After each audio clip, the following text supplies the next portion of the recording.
I have no idea how to know if anybody can hear me or they're not here yet. I also don't know how to know when people get here. Wait, I think that's what this is. Hey, I have watchers. Hey guys, if you can hear me okay, can you just say something? I think there's a live chat happening. I don't actually know what I'm doing. But there's this live chat here, and maybe you guys can say something in there so I know that everything is working. I feel like I have maybe 5 viewers, so can you guys hear me okay? Yay! Cool. So I have the illustrated Harry Potter and the Sorcerer's Stone to read. Also, thank you, Nick, for saying butts. I'm just going to take this cover off so I don't hurt the sleeve. Anyways, I figure I'll show you guys pictures as we go.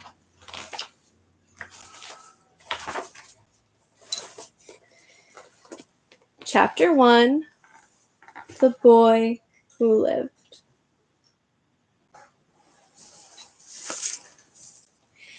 Mr. and Mrs. Dursley of number 4 Privet Drive were proud to say that they were perfectly normal, thank you very much. They were the last people you'd expect to be involved in anything strange or mysterious, because they just didn't hold with such nonsense.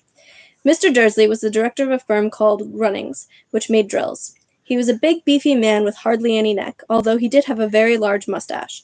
Mrs. Dursley was thin and blonde and had nearly twice the usual amount of neck, which came in very useful as she spent so much of her time craning over garden fences, spying on the neighbors. The Dursleys had a small son called Dudley, and in their opinion, there was no finer boy anywhere. The Dursleys had everything they wanted, but they also had a secret, and their greatest fear was that somebody would discover it. They didn't think they could bear it if anyone found out about the Potters. Mrs. Potter was Mrs. Dursley's sister, but they hadn't met for several years. In fact, Mrs. Dursley pretended she didn't have a sister, because her sister and her good-for-nothing husband were as un-Dursleyish as it was possible to be. The Dursleys shuddered to think what the neighbors would say if the Potters arrived in the street. The Dursleys knew that the Potters had a small son, too, but they had never even seen him. This boy was another good reason for keeping the Potters away. They didn't want Dudley mixing with a child like that. When Mr. and Mrs. Dursley woke up on the dull gray Tuesday, our story starts. There was nothing about the cloudy sky outside to suggest that strange and mysterious things would soon be happening all over the country. Mr. Dursley hummed as he picked out his most boring tie for work, and Mrs. Dursley gossiped away happily as she rustled a screaming Dudley into his high chair. None of them noticed a large tawny owl flutter past the window. At 8:30, Mr. Dursley picked up his briefcase, pecked Mrs. Dursley on the cheek, and tried to kiss Dudley goodbye, but missed, because Dudley was now having a tantrum and throwing his cereal at the walls. "Little tyke," chortled Mr. Dursley as he left the house. He got into his car and backed out of number 4's drive.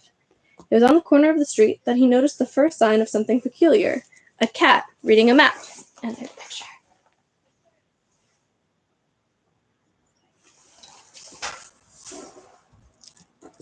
For a second, Mr. Dursley didn't realize what he'd seen. Then he jerked his head around to look again.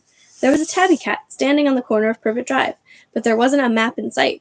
What could he have been thinking? It must have been a trick of the light. Mr. Dursley blinked and stared at the cat. It stared back.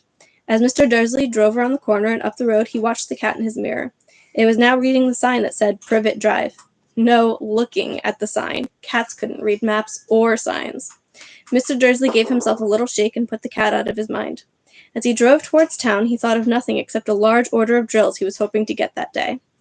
But on the edge of town, drills were driven out of his mind by something else. As he sat in the usual morning traffic jam, he couldn't help noticing that there seemed to be a lot of strangely dressed people about. People in cloaks. Mr. Dursley couldn't bear people who dressed in funny clothes, the get-ups you saw on young people. He supposed this was some stupid new fashion. He drummed his fingers on the steering wheel, and his eyes fell on a huddle of these weirdos standing quite close by. They were whispering excitedly together. Mr. Dursley was enraged to see that a couple of them weren't young at all. Why, that man had to be older than he was, and wearing an emerald green cloak. The nerve of him! But then it struck Mr. Dursley that this was probably some silly stunt. These people were obviously collecting for something. Yes, that would be it. The traffic moved on, and a few minutes later, Mr. Dursley arrived in the Grunnings car park, his mind back on drills. Mr. Dursley always sat with his back to the window in his office on the 9th floor. If he hadn't, he might have found it harder to concentrate on drills that morning. He didn't see the owl swooping past in broad daylight, though people down in the street did. They pointed and gazed open-mouthed as owl after owl sped overhead. Most of them had never seen an owl even at nighttime. Mr. Dursley, however, had a perfectly normal owl-free morning. He yelled at 5 different people. He made several important telephone calls and shouted a bit more.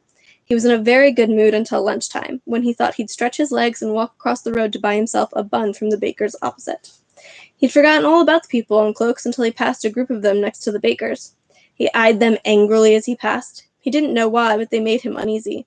This lot were whispering excitedly, too, and he couldn't see a single collecting tin. It was on his way back past them, clutching a large doughnut in a bag, that he caught a few words of what they were saying. The Potters, that's right, that's what I heard. Yes, their son Harry. Mr. Dursley stopped dead. Fear flooded him. He looked back at the whisperers as if he wanted to say something to them, but thought better of it. He dashed back across the road, hurried up to his office, snapped at his secretary not to disturb him, seized his telephone, and had almost finished dialing his home number when he changed his mind. He put the receiver back down and stroked his mustache, thinking, no, he was being stupid. Potter wasn't such an unusual name. He was sure there were lots of people called Potter who had a son called Harry. Come to think of it, he wasn't even sure his nephew was called Harry. He'd never even seen the boy. It might have been Harvey or Harold. There was no point in worrying Mrs. Dursley. She always got so upset at any mention of her sister. He didn't blame her, if he'd had a sister like that. But all the same, those people in cloaks. He found it a lot harder to concentrate on drills that afternoon, and when he left the building at 5 o'clock, he was still so worried that he walked straight into someone just outside the door. Sorry, he grunted as the tiny old man stumbled and almost fell. It was a few seconds before Mr. Dursley realized that the man was wearing a violet cloak. He didn't seem at all upset at being almost knocked to the ground. On the contrary, his face split into a wide smile, and he said in a squeaky voice that made passers-by stare, Don't be sorry, my dear sir, for nothing could upset me today. Rejoice, for you know who is gone at last. Even muggles like yourself should be celebrating this happy, happy day. And the old man hugged Mr. Dursley around the middle and walked off. Mr. Dursley stood rooted to the spot. He had been hugged by a complete stranger. He also thought he'd been called a muggle, whatever that was. He was rattled. He hurried to his car and set off home, hoping he was imagining things, which he had never hoped before because he didn't approve of imagination. As he pulled into the driveway of number 4, the first thing he saw, and it didn't improve his mood, was the tabby cat he'd spotted that morning. It was now sitting on his garden wall. He was sure it was the same one. It had the same markings around its eyes. Shoo! Said Mr. Dursley loudly. The cat didn't move. It just gave him a stern look. Was this normal cat behavior? Mr. Dursley wondered. Trying to pull himself together, he let himself into the house. He was still determined not to mention anything to his wife. Mrs. Dursley had had a nice, normal day. She told him over dinner all about Mrs. Next Door's problems with her daughter and how Dudley had learnt a new word, shan't. Mr. Dursley tried to act normally. When Dudley had been put to bed, he went into the living room in time to catch the last report on the evening news. And finally, bird watchers everywhere have reported that the nation's owls have been behaving very unusually today. Although owls normally hunt at night and are hardly ever seen in daylight, there have been hundreds of sightings of these birds flying in every direction since sunrise. Experts are unable to explain why the owls have suddenly changed their sleeping pattern. The newsreader allowed himself a grin. Most mysterious. And now on over to Jim McGuffin with the weather. Going to be any more showers of owls tonight, Jim? Well, Ted, said the weatherman, I don't know about that, but it's not only the owls that have been acting oddly today. Viewers as far apart as Kent, Yorkshire, and Dundee have been phoning in to tell me that instead of the rain I promised yesterday, they've had a downpour of shooting stars. Perhaps people have been celebrating bonfire night early. It's not until next week, folks, but I can promise a wet night tonight. And I just want to show you guys that there's a giant owl on this page, because it's lovely.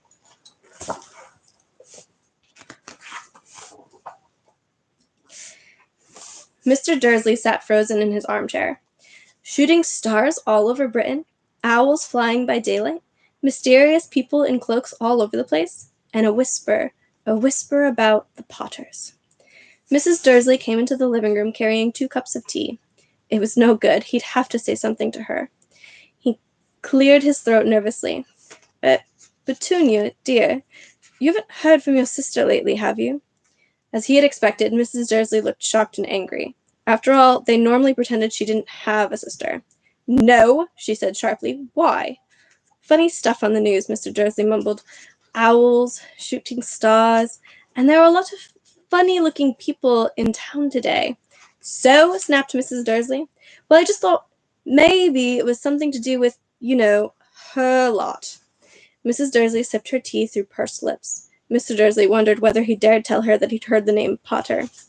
He decided he didn't dare. Instead, he said as casually as he could, "Their son, he'd be about Dudley's age now, wouldn't he?" "I suppose so," said Mrs. Dursley stiffly. "What's his name again? Howard, isn't it?" "Harry. Nasty common name, if you ask me." "Oh, yes," said Mr. Dursley, his heart sinking horribly. "Yes, I quite agree." He didn't say another word on the subject as they went upstairs to bed. While Mrs. Dursley was in the bathroom, Mr. Dursley crept to the bedroom window and peered down into the front garden. The cat was still there. It was staring down Privet Drive as though it was waiting for something. Was he imagining things? Could all this have could all of this have anything to do with the Potters? If it got out that they were related to a pair of, well, he didn't think he could bear it. The Dursleys got into bed. Mrs. Dursley fell asleep quickly, but Mr. Dursley lay awake, turning it all over in his mind. His last comforting thought before he fell asleep was that even if the Potters were involved, there was no reason for them to come near him and Mrs. Dursley. The Potters knew very well what he and Petunia thought about them and their kind. He couldn't see how he and Petunia could get mixed up in anything that might be going on. He yawned and turned over. It couldn't affect them. How very wrong he was.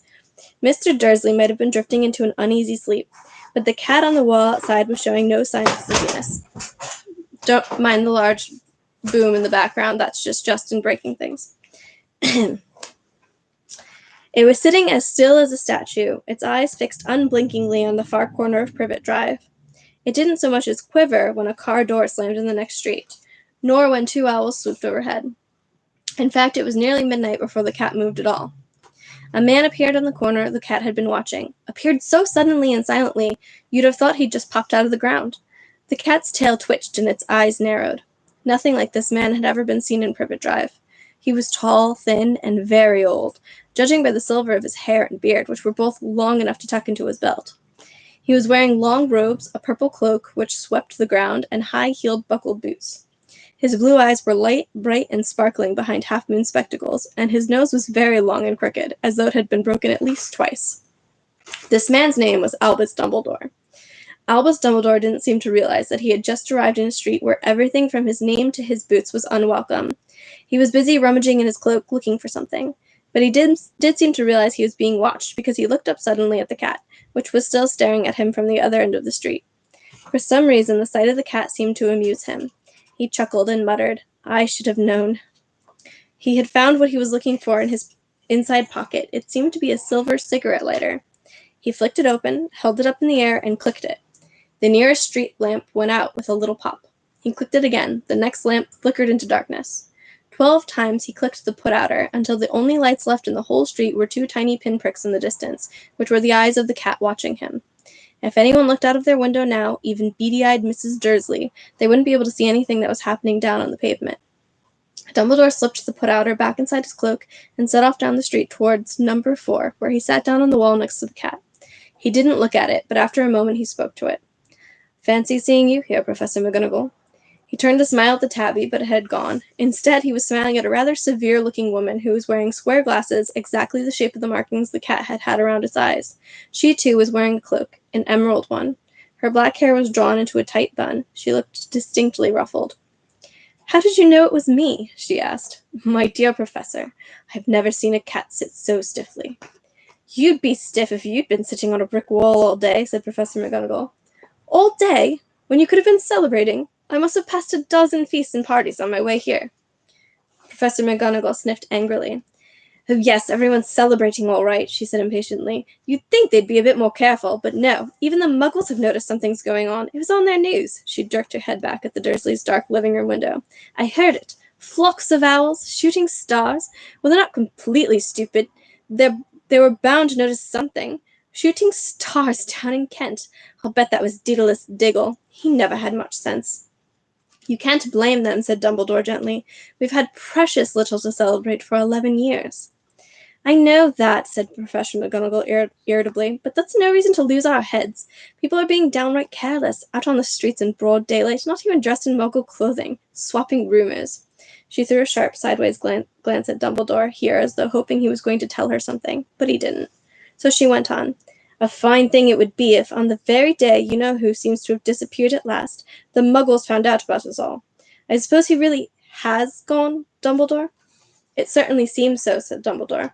We have much to be thankful for. Would you care for a sherbet lemon? A what? A sherbet lemon. They're a kind of Muggle sweet I'm rather fond of. No, thank you, said Professor McGonagall coldly, as though she didn't think this was the moment for sherbet lemons. As I say, even if you-know-who has gone, my dear Professor, surely a sensible person like yourself can call him by his name. All this you-know-who nonsense. For 11 years I've been trying to persuade people to call him by his proper name. Voldemort. Professor McGonagall flinched, but Dumbledore, who was unsticking 2 sherbet lemons, seemed not to notice. It all gets so confusing if we keep saying you-know-who. I've never seen any reason to be frightened of saying Voldemort's name. I know you haven't, said Professor McGonagall, sounding half exasperated, half admiring. But you're different. Everyone knows you're the only one you-know-who, all right, Voldemort, was frightened of. You flatter me, said Dumbledore calmly. Voldemort had powers I will never have. Only because you're too, well, noble to use them. It's lucky it's dark. I haven't blushed so much since Madame Pomfrey told me she liked my new earmuffs. Professor McGonagall shot a sharp look at Dumbledore and said, The owls are nothing to rumors that are flying around. You know what everyone's saying about why he's disappeared? About what finally stopped him? It seemed that Professor McGonagall had reached the point she was most anxious to discuss. The real reason she had been waiting on a cold, hard wall all day. For neither as a cat nor as a woman had she fixed Dumbledore with such a piercing stare as she did now. It was plain that whatever everyone was saying, she was not going to believe it until Dumbledore told her it was true. Dumbledore, however, was choosing another sherbet lemon and did not answer. What they're saying, she pressed on, is that last night Voldemort turned up in Godric's Hollow. He went to find the Potters. The rumor is that Lily and James Potter that they're dead. Dumbledore bowed his head. Professor McGonagall gasped. Lily and James! I can't believe it. I didn't want to believe it. Oh, Albus. Dumbledore reached out and patted her on the shoulder. I know, he said heavily. Professor McGonagall's voice trembled as she went on. That's not all. They're saying he tried to kill the Potter's son, Harry, but he couldn't. He couldn't kill that little boy. No one knows why or how, but they're saying that when he couldn't kill Harry Potter, Voldemort's power somehow broke, and that's why he's gone? Dumbledore nodded glumly. It's true? Faltered Professor McGonagall. After all he's done, all the people he's killed, he couldn't kill a little boy? It's just astounding, of all the things to stop him. But how in the name of heaven did Harry survive? We can only guess, said Dumbledore. We may never know. Professor McGonagall pulled out a lace handkerchief and dabbed at her eyes beneath her spectacles. Dumbledore gave a great sniff as he took a golden watch from his pocket and examined it. It was a very odd watch. It had 12 hands, but no numbers. Instead, little planets were moving around the edge. It must have made sense to Dumbledore, though, because he put it back in his pocket and said, Hagrid's late. I suppose it was he who told you I'd be here, by the way? Yes, said Professor McGonagall, and I don't suppose you're going to tell me why you're here, of all places. I've come to bring Harry to his aunt and uncle. They're the only family he has left now. You don't mean... You can't mean the people who live here, cried Professor McGonagall, jumping to her feet and pointing at number 4. Dumbledore, you can't. I've been watching them all day. You couldn't find 2 people who are less like us. And they've got this son. I saw him kicking his mother all the way up the street, screaming for sweets. Harry Potter, come and live here. It's the best place for him, said Dumbledore firmly. His aunt and uncle will be able to explain everything to him when he's older. I've written them a letter. A letter, repeated Professor McGonagall faintly, sitting back down on the wall. Really, Dumbledore, you think you can explain all this in a letter? These people will never understand him. He'll be famous, a legend. I wouldn't be surprised if today was known as Harry Potter Day in future. There will be books written about Harry. Every child in our world will know his name. Exactly, said Dumbledore, looking very seriously over the top of his half-moon glasses. It would be enough to turn any boy's head. Famous before he can walk and talk? Famous for something he won't even remember. Can't you see how much better off he'll be growing up away from all that until he's ready to take it? Professor McGonagall opened her mouth, changed her mind, swallowed, and then said, Yes, you're right, of course. But how is the boy getting here, Dumbledore? She eyed his cloak suddenly as though she thought he might be hiding Harry underneath it. Hagrid's bringing him. You think it wise to trust Hagrid with something as important as this? I would trust Hagrid with my life, said Dumbledore. I'm not saying his heart isn't in the right place, said Professor McGonagall grudgingly, but you can't pretend he's not careless. He does tend to— What was that? A low rumbling sound had broken the silence around them. It grew steadily louder as they looked up and down the street for some sign of a headlight. It swelled to a roar as they both looked up at the sky, and a huge motorbike fell out of the air and landed on the road in front of them. If the motorbike was huge, it was nothing to the man sitting astride it. He was almost twice as tall as the normal man, and at least 5 times as wide. He looked simply too big to be allowed, and so wild. Long tangles of bushy black hair and beard hid most of his face. He had hands the size of dustbin lids, and his feet in their leather boots were like baby dolphins. In his vast muscular arms he was holding a bundle of blankets. Hagrid, said Dumbledore, sounding relieved, at last, and where did you get that motorbike? Borrowed it, Professor Dumbledore, sir, said the giant, climbing carefully off the motorbike as he spoke. Young Sirius Black lent it to me. I've got him, sir. No problems, were there? No, sir. House was almost destroyed, but I got him out all right before the muggles started swarming around. He fell asleep as he was flying over Bristol. Dumbledore and Professor McGonagall bent forward over the bundle of blankets. Inside, just visible, was a baby boy, fast asleep. Under a tuft of jet-black hair over his forehead, they could see a curiously shaped cut like a bolt of lightning. Is that where— whispered Professor McGonagall. Yes, said Dumbledore. He'll have that scar forever. Couldn't you do something about it, Dumbledore? Even if I could, I wouldn't. Scars can come in useful. I have one myself above my left knee, which is a perfect map of the London Underground. Well, give him here, Hagrid. We'd better get this over with. Dumbledore took Harry in his arms and turned toward the Dursleys' house. And just quick, this is your first look at Hagrid on a motorbike. Yes, Sirius Black's motorbike. Could I say goodbye to him, sir? Asked Hagrid. He bent his great shaggy head over Harry and gave him what must have been a very scratchy, whiskery kiss. Then suddenly Hagrid let out a howl like a wounded dog.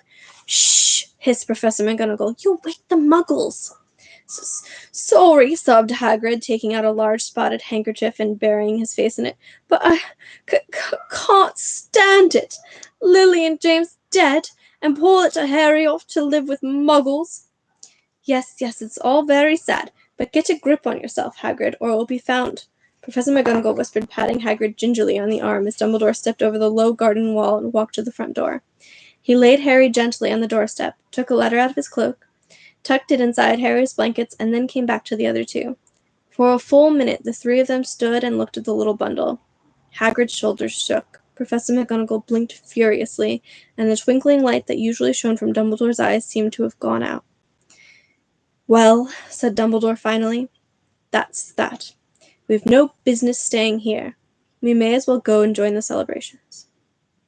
Yeah, said Hagrid in a very muffled voice. I'd best get this bike away. Good night, Professor McGonagall. Professor Dumbledore, sir. Wiping his streaming eyes on his jacket sleeve, Hagrid swung himself onto the motorbike and kicked the engine into life. With a roar, it rose into the air and off into the night. I shall see you soon, I expect, Professor McGonagall, said Dumbledore, nodding to her. Professor McGonagall blew her nose in reply. Dumbledore turned and walked back down the street.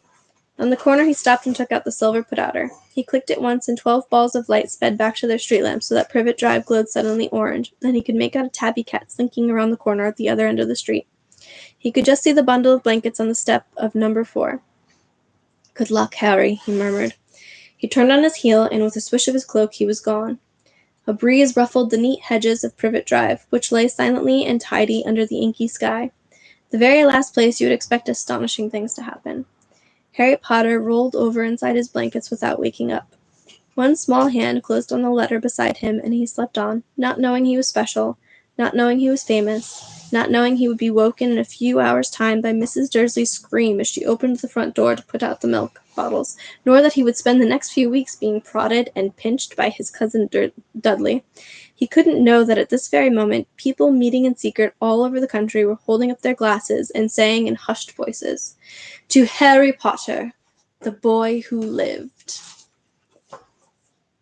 So, Chapter 1, We technically have time to do chapter 2. I don't know how you guys feel. If it's a lot of reading, so if one feels like enough, we can stop here. If you guys want me to keep going, you can let me know. I'm watching the chat.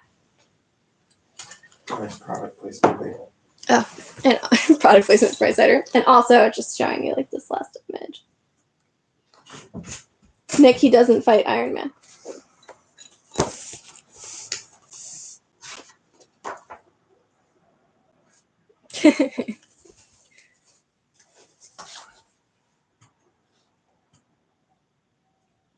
You guys want to just stop at one chapter? Or you want to keep going? Jason wants to keep going. Anybody else? Justin's here. Also, my cat's at the foot of the bed, so, we're in good company. Okay. We will do chapter 2, and then that is all. Justin, you're blocking my light, and I can't see the book. Love you. You hate me. Steven says hi. My best friend. Oh, Jason, you don't want me to keep going?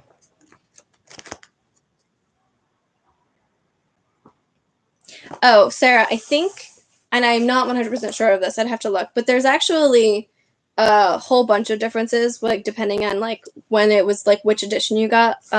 So I don't know which edition they based the illustrated off of, but it's different from the one that I have, too. I feel like I think you can read 12 different versions of Harry Potter, depending on the edition. That's probably the most recent, I would guess. Yeah, I'm assuming this is the most recent, so... Anyways, chapter 2, the vanishing glass. Just not much of an illustration, just kind of a lizard there.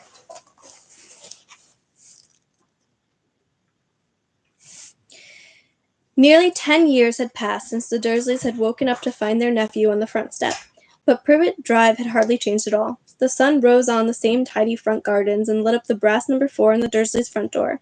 It crept into their living room, which was almost exactly the same as it had been on the night when Mr. Dursley had seen that fateful news report about the owls. Only the photographs on the mantelpiece really showed how much time had passed. 10 years ago, there had been lots of pictures of what looked like a large pink beach ball wearing different colored bubble hats. But Dudley Dursley was no longer a baby, and now the photograph showed a large blond boy riding his first bicycle on a roundabout at the fair, playing a computer game with his father, being hugged and kissed by his mother. The room held no sign at all that another boy lived in the house, too. Yet Harry Potter was still there, asleep at the moment, but not for long. His Aunt Petunia was awake, and it was her shrill voice which made the first noise of the day. "Up! Get up! Now!" Harry woke with a start. His aunt rapped on the door again. "Up!" she screeched. Harry heard her walking towards the kitchen, and then the sound of the frying pan being put on the cooker. He rolled onto his back and tried to remember the dream he had been having. It had been a good one. There had been a flying motorbike in it. He had a funny feeling he'd had the same dream before. His aunt was back outside the door. "Are you up yet?" she demanded. "Nearly," said Harry. "Well, get a move on. I want you to look after the bacon. And don't you dare let it burn. I want everything perfect on Dudley's birthday." Harry groaned. "What did you say?" his aunt snapped through the door. Nothing. Dudley's birthday. How could he have forgotten? Harry got slowly out of bed and started looking for socks. He found a pair under his bed, and after pulling a spider off one of them, put them on. Harry was used to spiders, because the cupboard under the stairs was full of them, and that was where he slept. When he was dressed, he went down the hall into the kitchen. The table was almost hidden beneath all Dudley's birthday presents. It looked as though Dudley had got the new computer he wanted, not to mention the second television and the racing bike. Exactly why Dudley wanted a racing bike was a mystery to Harry, as Dudley was very fat and hated exercise, unless, of course, it involved punching somebody. Dudley's favorite punch bag was Harry, but he couldn't often catch him. Harry didn't look it, but he was very fast. Perhaps it had something to do with living in a dark cupboard, but Harry had always been small and skinny for his age. He looked even smaller and skinnier than he really was, because all he had to wear were old clothes of Dudley's, and Dudley was about 4 times bigger than he was. Harry had a thin face, knobbly knees, black hair, and bright green eyes. He wore round glasses held together with a lot of sellotape because of all the times Dudley punched him on the nose. The only thing Harry liked about his own appearance was a very thin scar on his forehead, which was shaped like a bolt of lightning. He had had it as long as he could remember, and the first question he could ever remember asking his Aunt Petunia was how he had got it. "In the car crash when your parents died," she had said, "and don't ask questions." Don't ask questions. That was the first rule for a quiet life with the Dursleys. Uncle Vernon entered the kitchen as Harry was turning over the bacon. "Comb your hair," he barked, by way of a morning greeting. About once a week Uncle Vernon looked over the top of his newspaper and shouted that Harry needed a haircut. Harry must have had more haircuts than the rest of the boys in his class put together, but it made no difference. His hair simply grew that way, all over the place. Harry was frying eggs by the time... I'm just going to show you his little hideaway. And they drew a lot of spiders because they hate us, but... Okay. Harry was frying eggs by the time Dudley arrived in the kitchen with his mother. Dudley looked a lot like Uncle Vernon. He had a large pink face, not much neck, small watery blue eyes, and thick blonde hair that lay smoothly on his thick fat head. Aunt Petunia often said that Dudley looked like a baby angel. Harry often said that Dudley looked like a pig in a wig. Harry put the plates of egg and bacon on the table, which was difficult as there wasn't much room. Dudley, meanwhile, was counting his presents. His face fell. 36, he said, looking up at his mother and father. That's 2 less than last year. Darling, you haven't even counted Auntie Marge's presents, see? It's here under this big one from Mummy and Daddy. All right, 37 then, said Dudley, going red in the face. Harry could see a huge Dudley tension coming on, began wolfing down his bacon as fast as possible in case Dudley turned the table over. Aunt Petunia obviously scented danger too, because she said quickly, "And we'll buy you another 2 presents while we're out today. How's that, Popkin? 2 more presents. Is that all right?" Dudley thought for a moment. It looked like hard work. Finally, he said slowly, "So I'll have 39 sweetums," said Aunt Petunia. "Oh," Dudley sat down heavily and grabbed the nearest parcel. "All right, then." Uncle Vernon chuckled. "Little Tyke wants his money's worth, just like his father. Atta boy, Dudley." He ruffled Dudley's hair. At that moment the telephone rang and Aunt Petunia went to answer it while Harry and Uncle Vernon watched Dudley unwrap the racing bike, a cine camera, a remote control aeroplane, 16 new computer games, and a video recorder. He was ripping the paper off a gold wristwatch when Aunt Petunia came back from the telephone looking both angry and worried. "Bad news, Vernon," she said. "Mrs. Figg's broken her leg. She can't take him." She jerked her head in Harry's direction. Dudley's mouth fell open in horror, but Harry's heart gave a leap. Every year on Dudley's birthday, his parents took him and a friend out for the day to adventure parks, hamburger bars, or the cinema. Every year, Harry was left behind with Mrs. Figg, a mad old lady who lived 2 streets away. Harry hated it there. The whole house smelled of cabbage, and Mrs. Figg made him look at photographs of all the cats she'd ever owned. "Now what?" said Aunt Petunia, looking furiously at Harry as though he'd planned this. Harry knew he ought to feel sorry that Mrs. Figg had broken her leg, but it wasn't easy when he reminded himself it would be a whole year before he had to look at Tibble, Snowy, Mr. Paws, and Tufty again. "We could phone Marge," Uncle Vernon suggested. "Don't be silly, Vernon. She hates the boy."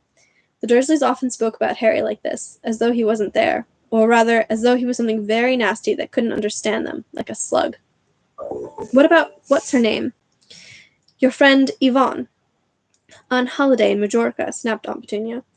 "You could just leave me here," Harry put in hopefully. He'd be able to watch what he wanted on television for a change, and maybe even have a go on Dudley's computer. Aunt Petunia looked as though she'd just swallowed a lemon.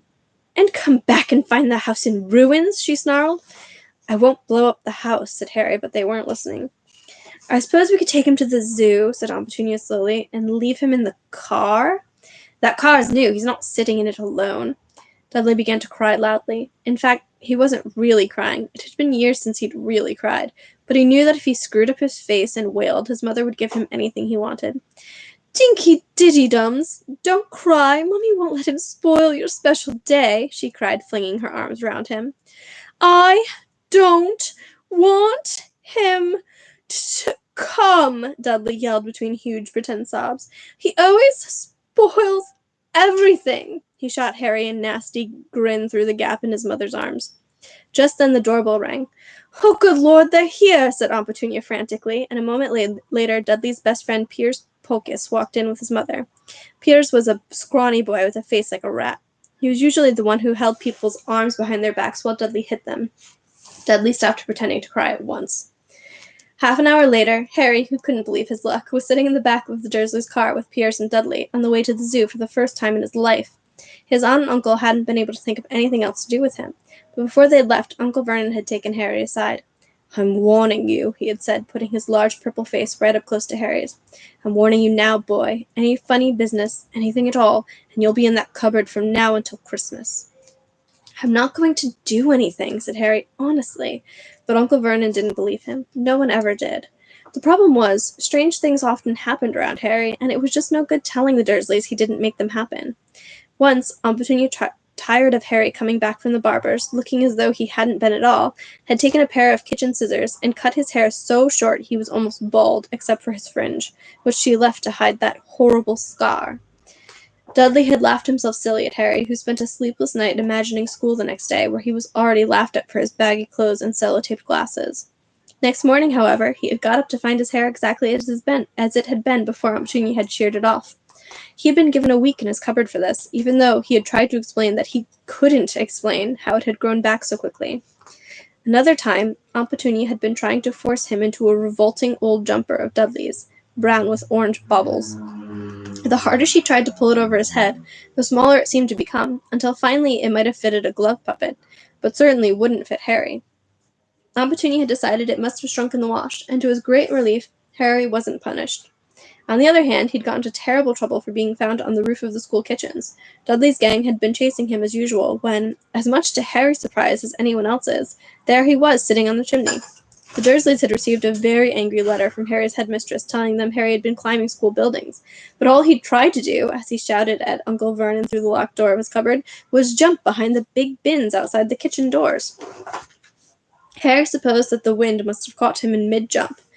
But today nothing was going to go wrong. It was even worth being with Dudley and Pierce to be spending the day somewhere that wasn't school, his cupboard, or Mrs. Figg's cabbage-smelling living room. While he drove, Uncle Vernon complained to Aunt Petunia. He liked to complain about things. People at work, Harry, the council, Harry, the bank, and Harry were just a few of his favorite subjects. This morning it was motorbikes. "Roaring along like maniacs, the young hoodlums," he said as a motorbike overtook them. "I had a dream about a motorbike," said Harry, remembering suddenly. "It was flying." Uncle Vernon nearly crashed into the car in front. He turned right around in his seat and yelled at Harry, his face like a gigantic beetroot with a mustache. "Motorbikes don't fly!" Dudley and Pierce sniggered. "I know they don't," said Harry. "It was only a dream." But he wished he hadn't said anything. If there was one thing the Dursleys hated even more than his asking questions, it was his talking about anything acting in a way it shouldn't, no matter if it was in a dream or even a cartoon. They seemed to think he might get dangerous ideas. It was a very sunny Saturday, and the zoo was crowded with families. The Dursleys brought Dudley and Pierce large chocolate ice creams at the entrance, and then, because the smiling lady in the van had asked Harry what he wanted before they could hurry him away, they bought him a cheap lemon ice lolly. It wasn't bad either, Harry thought, licking it as they watched a gorilla scratching its head and looking remarkably like Dudley, except that it wasn't blonde. Here we have the comparison.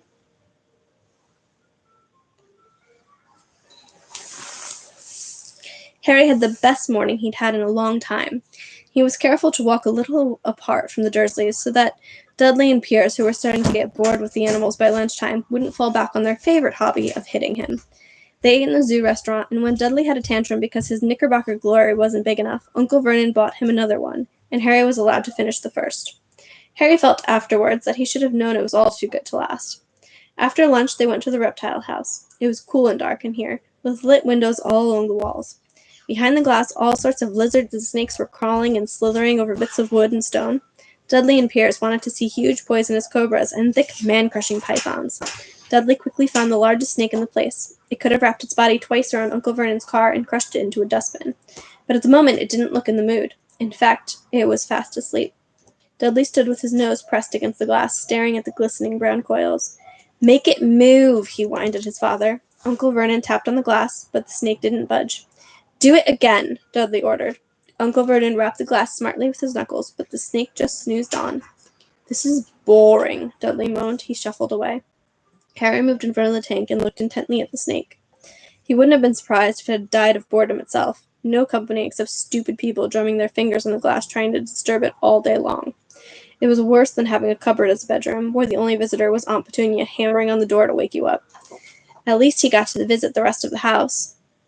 The snake suddenly opened its beady eyes, Slowly, very slowly, it raised its head until its eyes were on a level with Harry's. It winked.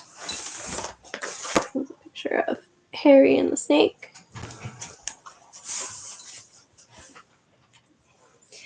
Harry stared. Then he looked quickly around to see if anyone was watching. They weren't. He looked back at the snake and winked too. The snake jerked its head toward Uncle Vernon and Dudley, then raised its eyes to the ceiling. It gave Harry a look that said quite plainly, "I get that all the time." "I know," Harry murmured through the glass, though he wasn't sure the snake could hear him. "It must be really annoying." The snake nodded vigorously.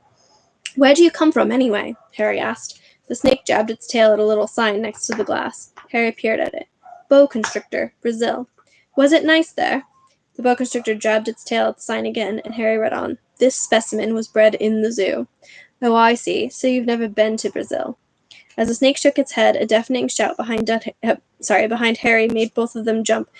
"Dudley! Mr. Dursley! Come and look at the snake! You won't believe what it's doing!" Dudley came waddling towards them as fast as he could. "Out of the way, you!" he said, punching Harry in the ribs. Caught by surprise, Harry fell hard on the concrete floor. What came next happened so fast, no one saw how it happened.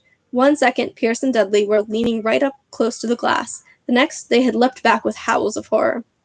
Harry sat up and gasped.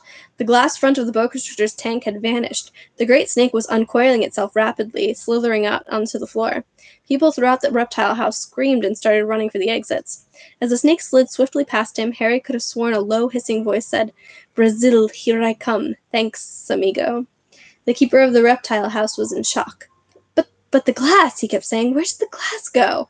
The zoo director himself made Aunt Petunia a cup of strong sweet tea while he apologized over and over again. Pierce and Dudley could only gibber. As far as Harry had seen, the snake hadn't done anything except snap playfully at their heels as it passed. But by the time they were all back in Uncle Vernon's car, Dudley was telling them how it had nearly bitten off his leg, while Pierce was swearing it had tried to squeeze him to death. But worst of all, for Harry at least, was Pierce calming down enough to say, "Harry was talking to it, weren't you, Harry?"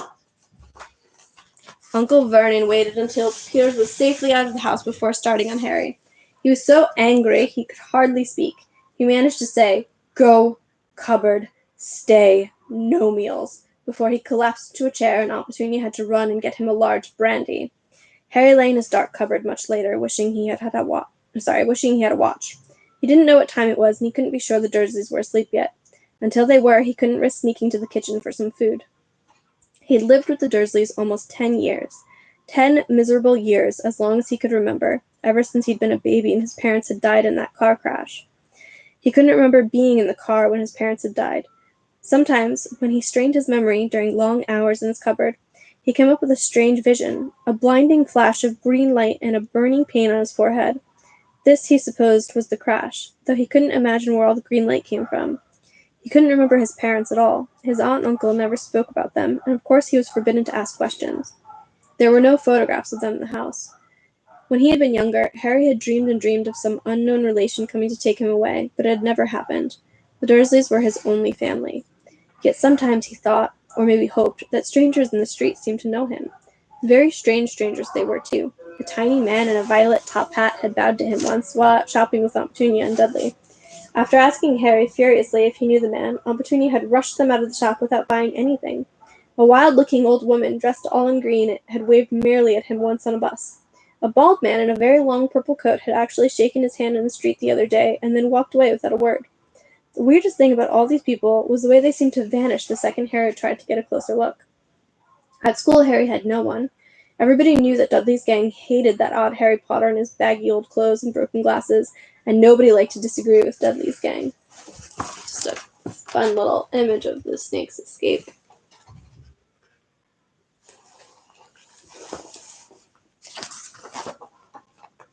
Yeah, and that was the end of that chapter. This has been a session of Harry Potter and the Sorcerer's Stone. I'm going to call it quits now, and I hope you guys enjoy your community talk. I will see you guys for the bracket later, the cage match. Thanks for tuning in.